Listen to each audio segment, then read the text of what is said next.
अस्सलाम वालेकुम दोस्तों, उम्मीद करता हूँ आप सब खैर आफियत से होंगे। जी दोस्तों, आज आपके साथ यूरोप ई वीज़े के हवाले से इंफॉर्मेशन शेयर करने जा रहे हैं कि इस कंट्री की वीज़ा रेशो इस वक्त किस तरह की चल रही है। इस वीज़े को अप्लाई करने के लिए कौन कौन से ममालिक इसमें ऐड हैं कि वो अपने होम कंट्री से इस वीज़े को अप्लाई कर सकते हैं और आप किन डॉक्यूमेंट की बेस पे ये वीज़ा हासिल कर सकते हैं। ये वीज़ा आपको कैसे रिसीव होता है, किस तरह अप्लाई होता है, ये तमाम चीज़ें आज की वीडियो में कवर करेंगे कि आप इस वीज़े को किस तरह हासिल कर सकते हैं, वो भी घर बैठे। वीडियो स्टार्ट करने से पहले सबसे पहले मैं अपने भाइयों से गुजारिश करूंगा, जो मेरे चैनल पर न्यू है मेरे चैनल को सब्सक्राइब करें, लाइक करें, कमेंट करें, ज़्यादा से ज़्यादा अपने फ्रेंड एंड फैमिली जोन में शेयर कीजिए ताकि हर आने वाली इंफॉर्मेटिव वीडियो आप तक टाइमली पहुंच सके। जी व्यूअर्स, जैसे कि आपको वीडियो के थंबनेल से मालूम हो ही चुका होगा कि आज मैं आपके साथ यूरोप ई वीज़े के हवाले से इंफॉर्मेशन शेयर करने जा रहा हूँ कि आप इस कंट्री का वीज़ा किस तरह हासिल कर सकते हैं।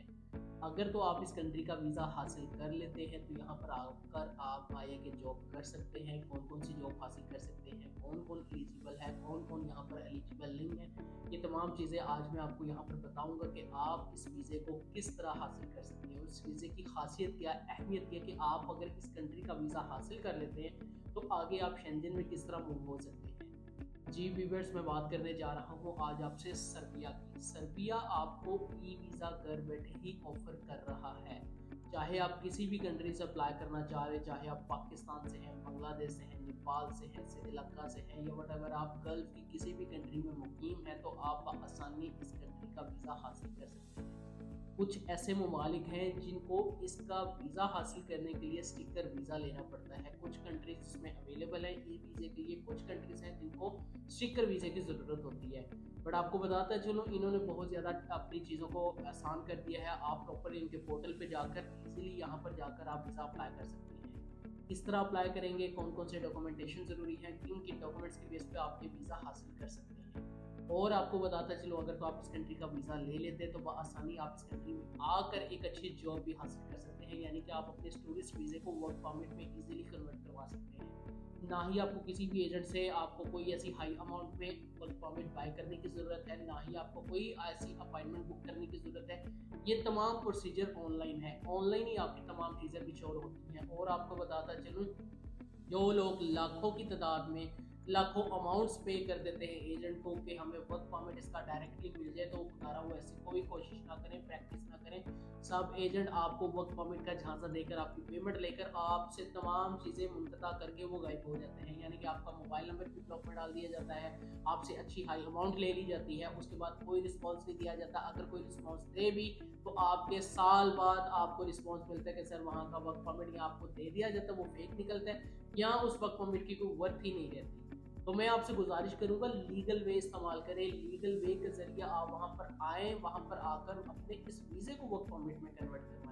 अपॉर्चुनिटीज़ की बात की जाए तो यहाँ पर बंडल ऑफ अपॉर्चुनिटीज़ अवेलेबल हैं, जिसमें सबसे top of the line delivery की जॉब बहुत ज़्यादा अवेलेबल है। वेयर हाउस में पैकिंग की, पिकिंग की बहुत ज़्यादा जॉब्स अवेलेबल है। इसके अलावा टैक्सी ड्राइवर की यहाँ पर बहुत ज़्यादा ज़रूरत रहती है। इसके अलावा यहाँ पर आपको बताता चलूँ, कोई वाइट कलर जॉब लेना चाह रहे हैं जैसे कस्टमर सर्विसेज है या इनके हाइपर मार्केट में काउंटर कैशियर की जॉब होती है, वो बेतहाशा अवेलेबल रहती है। यहाँ पर आपको बताता चलूँ, बहुत ज़्यादा जॉब्स अवेलेबल है मार्केट में। यहाँ पर आपको किसी को वर्क परमिट का आपको कोई सिंगल पैनी भी पे नहीं करना पड़ता। आप यहाँ पर एज पर गवर्नमेंट लॉ के अकॉर्डिंगली यहाँ पर इजीली वर्क परमिट हासिल कर लेते हैं और यहाँ पर आकर आप अपनी तमाम चीज़ों को आसानी मिच्योर कर लेते हैं। अर्ली टीआरसी ले सकते हैं, अर्ली पीआर ले सकते हैं, सिटीजनशिप ले सकते हैं और आप आगे शेंजन के किसी भी कंट्री में मूव होना चाहें तो आपको आगे मूव होने के बहुत ज़्यादा चांसेस मिल जाते हैं। तो आते ही अपने पॉइंट की तरफ, ये वीज़ा किस तरह हासिल करेंगे, कौन कौन से मैंडेटरी डॉक्यूमेंट ज़रूरी हैं और किस तरह आप अपने आप को पोर्टल पे रजिस्टर करेंगे। सबसे पहले तो आपको रजिस्टर करने के लिए आपके पास एक ईमेल आईडी होना चाहिए, वो भी वैलिड। ईमेल आईडी आपका हुआ कोई भी हो, चाहे जीमेल का हो, हॉटमेल का हो, जो भी आप यूज़ कर रहे हैं वो आप अपना ईमेल वहाँ पर लगा सकते हैं।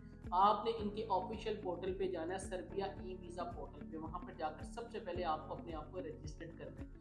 रजिस्टर्ड करने के साथ आपको एक कंफर्मेशन ईमेल आती है। ईमेल पे आपको एक लिंक दिया जाता है कि आप अपने अकाउंट को एक्टिव कर लें। जैसे आप उस लिंक पर क्लिक करते हैं तो आप ऑटोमेटिकली इनके एक्टिवेशन अकाउंट पे चले जाते हैं, जहाँ पे आपका ऑटोमेटिकली अकाउंट एक्टिव हो जाता है।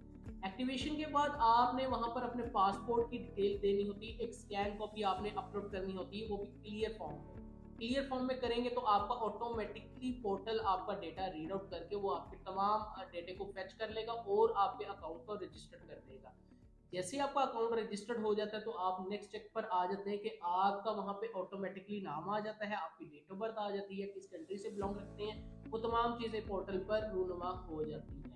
इसके साथ ही फिर आपको फर्दर अपनी डिटेल्स में मेंशन करनी होती है, फैमिली के मुतालिक, अपने मदर फादर का नेम, इसके अलावा आपको किस होटल में वहाँ पर ठहरेंगे, कोई इन्विटेशन है उसकी डिटेल आपको डालनी है, आप किस कंट्री से अप्लाई कर रहे हैं, अपनी होम कंट्री से कर रही है, इसके अलावा आपके पास कोई ऐसा रेजिडेंस परमिट है जिसके अकॉर्डिंगली आप उस कंट्री से अप्लाई करें, वो तमाम डिटेल्स आपको पोर्टल पे देनी होती है। ये तमाम चीज़ें आपसे ऑनलाइन पूछी जा रही है तो आसानी आप ये फॉर्म फिल आउट कर लेते हैं विदाउट एनी हेजिटेशन। इसके बाद आपकी जो नेक्स्ट स्टेप आ जाता है, आपका आ जाता है स्टेप जिसमें डॉक्यूमेंटेशन अपडेशन का आता है, डॉक्यूमेंट अटैचमेंट का आता है। डॉक्यूमेंट अटैचमेंट से पहले आपको सबसे पहले इनकी वीज़ा फीस पे करनी होती है जो कि 90 यूरोस है। 90 यूरो आपको ऑनलाइन पे करने होते हैं। आप अपने वीज़ा डेबिट कार्ड या मास्टर कार्ड या क्रेडिट कार्ड के थ्रू भी पेमेंट कर सकते हैं। करने के बाद आपके पास लास्ट स्टेप होता है कि आपने डॉक्यूमेंट्स अपने अपने यहाँ पर अपलोड करनी है। सबसे अहम और सबसे मेन पार्ट यही है कि डॉक्यूमेंटेशन कौन से ज़रूरी है।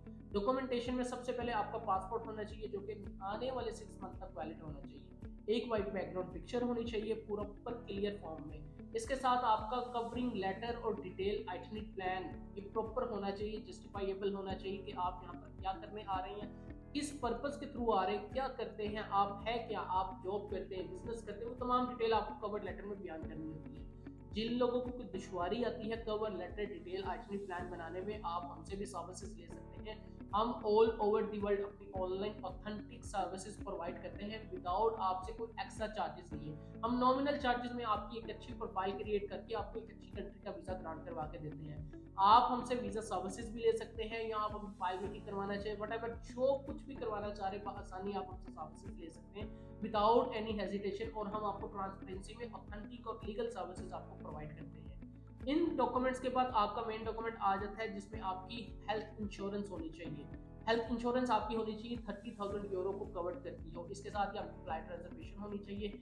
आप जहां पर काम कर रहे हैं उसका एनओसी मैंडेटरी नहीं है, अगर आप सपोर्टिंग डॉक्यूमेंट्स के तौर पर लगाना चाह रहे हैं लगा सकते हैं। बैंक स्टेटमेंट मैंडेटरी है जिसमें आपका मिनिमम बैलेंस, अगर मैं आपको पाक रुपीज में बता सकूं तो मिनिमम बैलेंस आपके अकाउंट में 8 से 10 लाख रुपए होने चाहिए।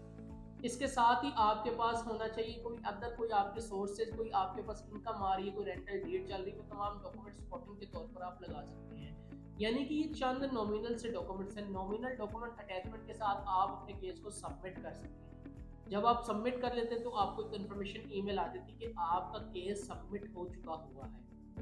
अगर मैं इसके टाइम फ्रेम की बात कर सकूं कि एम्बेसी आपको कितनी देर में आपको रिस्पॉन्स कर रही है, तो एम्बेसी इस वक्त आपसे जो टाइम ले रही है तकरीबन मिनिमम टाइम 15 डेज का, मैक्सिमम टाइम में 20 डेज है। तो ये आपको इन दिनों के अंदर ये वीज़ा ग्रांट हो जाता है और इस वक्त इसकी वीज़ा रेशो बहुत बेस्ट चल रही है इन अ सेंस क्योंकि 2026 का न्यू ईयर चल रहा है और शुरू के दिनों में और शुरू के मंथ्स में आपको बताता चलूँ वीज़ा रेशो हर कंट्री की परफेक्ट रहती है। तो जो लोग यहाँ पर आने के लिए इंटरेस्टेड है उनके पास ये गोल्डन अपॉर्चुनिटी है कि कम पैसों में एक अच्छी कंट्री का वीज़ा आप ग्रांट करवा सकते हैं।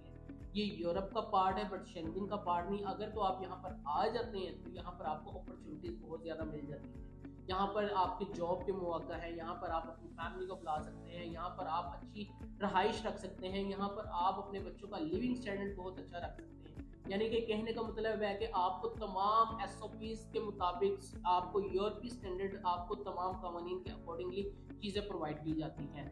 तो जो लोग भी यहाँ पर इंटरेस्टेड हैं, जो लोग सर्बिया आना चाहते हैं, जो लोग यूरोप का ख्वाब लिए बैठे हैं, तो उन लोगों के पास ये गोल्डन अपॉर्चुनिटी है कि इस अपॉर्चुनिटीज़ को अवेल करें। जो लोग हमसे सर्विसेज लेना चाह रहे हैं, आप हमसे भी ऑनलाइन सर्विसेज ले सकते हैं। हम ऑल ओवर दी वर्ल्ड अपनी सर्विसेज को प्रोवाइड करते हैं ट्रांसपेरेंसी में। तो जो लोग भी अपनी फाइल को मेकिंग करवाना चाह रहे हैं, इस वीज़ा को ग्रांट करवाना चाह रहे हैं, वीज़ा अप्लाई करवाना चाह रहे हैं, वो आप किसी भी कंट्री की आप एप्लीकेशन को फुलफिल करवाना चाह रहे हैं, तो स्क्रीन पर दिए गए हमारे व्हाट्सएप नंबर पर या कमेंट सेक्शन में भी रब्ता करके इन्फॉर्मेशन हासिल कर सकते हैं।